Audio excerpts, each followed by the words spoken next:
Entre les murs d'un petit appartement parisien, une femme trace les contours d'un pays qui n'existe pas encore. Son geste, empreint de conviction, allait donner naissance à un symbole puissant pour une nation en quête de liberté.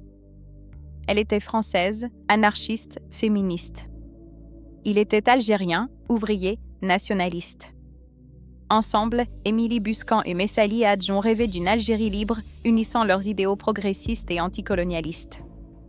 Son nom, Émilie Buscan. Son geste, coudre un drapeau qui allait devenir celui d'un peuple.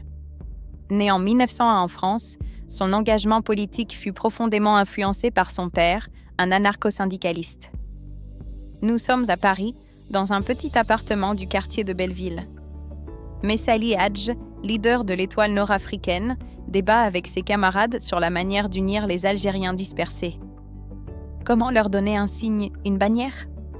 C'est Émilie, dit-on, qui assemble ses idées, qui coud le premier drapeau. Un croissant, une étoile, deux moitiés, l'Algérie musulmane et universelle.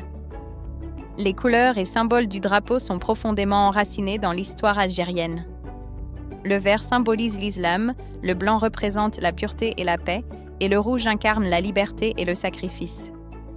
Le croissant symbolise le chemin que doit suivre un musulman, tandis que l'étoile à 5 branches représente les 5 piliers de l'islam.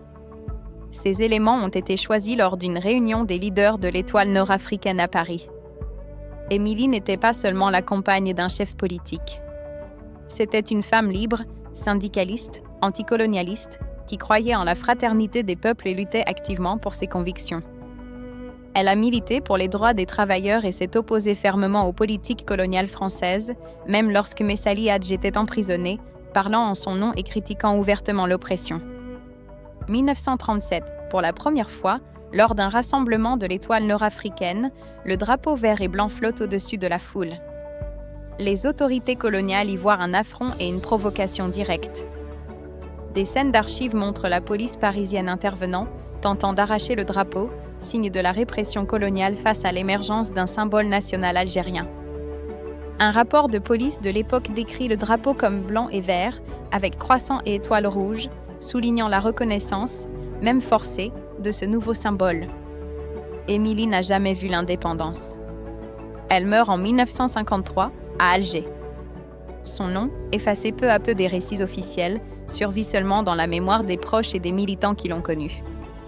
Ses funérailles à Alger ont été suivies par une procession de 10 000 personnes, son cercueil drapé du drapeau algérien, un hommage silencieux à son engagement. Le 5 juillet 1962, l'Algérie indépendante fait flotter le drapeau vert, blanc et rouge. Le pays fête sa liberté, une victoire chèrement acquise après des années de lutte.